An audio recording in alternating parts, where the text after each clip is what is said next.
You ask Tiger to calculate. This deals with linear inequalities with one unknown. The final result is y smaller than 9.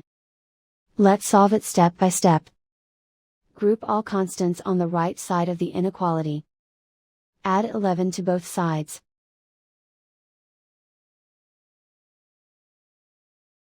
Simplify the arithmetic.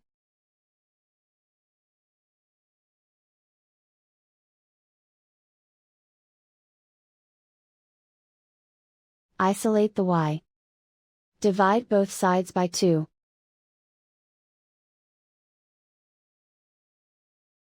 Simplify the fraction.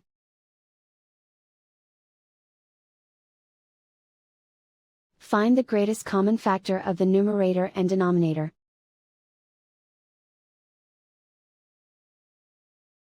Factor out and cancel the greatest common factor.